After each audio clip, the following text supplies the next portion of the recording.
হাসপাতালে সিসিইউতে চিকিৎসাধীন BNP chairperson ও সাবেক প্রধানমন্ত্রী বেগম খালেদা জিয়া 2 দিন ধরে অত্যন্ত অসুস্থ। তিনি সংকটময় অবস্থায় আছেন বলে জানিয়েছেন বিএনপি মহাসচিব মির্জা ফখরুল ইসলাম আলমগীর। খালেদা জিয়ার রোগ মুক্তি চেয়ে দোয়া শেষে সাংবাদিকদের তিনি এসব কথা বলেন। দেশবাসীর কাছে দলীয় প্রধানের জন্য দোয়াও চান বিএনপি মহাসচিব। বিস্তারিত রাশেদুল কাদের রিপোর্টে। 23 নভেম্বর রোববার সন্ধ্যায় বিএনপি চেয়ারপারসন বেগম খালেদা জিয়াকে তার বাসা থেকে হাসপাতালে নেওয়া হয়। বেশ কিছু স্বাস্থ্য পরীক্ষার জন্য তাকে হাসপাতালে ভর্তি করা হয়। সেই সময় চিকিৎসকরা জানিয়েছিলেন তার বুকে ইনফেকশনের কারণে হার্ট এবং ফুসফুস আক্রান্ত হয়েছে। ওষুধ দেওয়া হয়েছে, কয়েকদিন হাসপাতালে থাকতে হতে পারে, আর কেবিনে থেকেই তার চিকিৎসা চলছে বলেও জানিয়েছিলেন তার চিকিৎসকরা।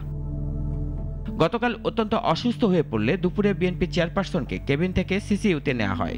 সেখানে দেশি বিদেশি চিকিৎসকদের নিবিড় পর্যবেক্ষণে তার চিকিৎসা চলছে। দলের প্রেস উইং শাহিদুল কবির খান জানিয়েছিলেন। আর আজ দলীয় প্রধানের রোগ মুক্তির জন্য সারা দেশের মসজিদে মসজিদে বাদ জুম্মার দোয়ার আয়োজন করা হয়। পল্টনে দলের মহাসচিব সহ সিনিয়র নেতারা জুম্মার নামাজের পর দোয়ায় অংশ নেন। পরে সাংবাদিকদের সাথে আলাপকালে মির্জা ফখরুল বিএনপি চেয়ারপারসনের শারীরিক অবস্থা তুলে ধরেন। তিনি সবার কাছে দোয়া চান যেন খালেদা জিয়া দ্রুত সুস্থ হয়ে ওঠেন।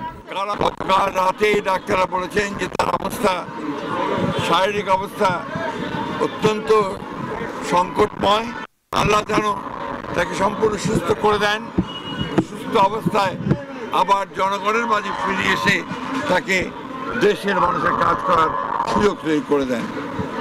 আবারও আমরা গোটা দেশের মানুষের কাছে তার রোগ মুক্তির জন্য দোয়া করার আহ্বান।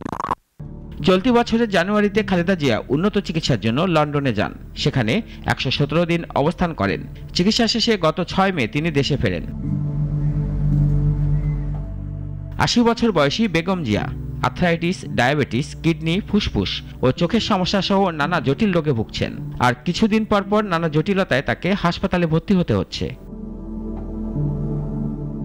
রাশেদুল কাদের, নাগরিক, ঢাকা।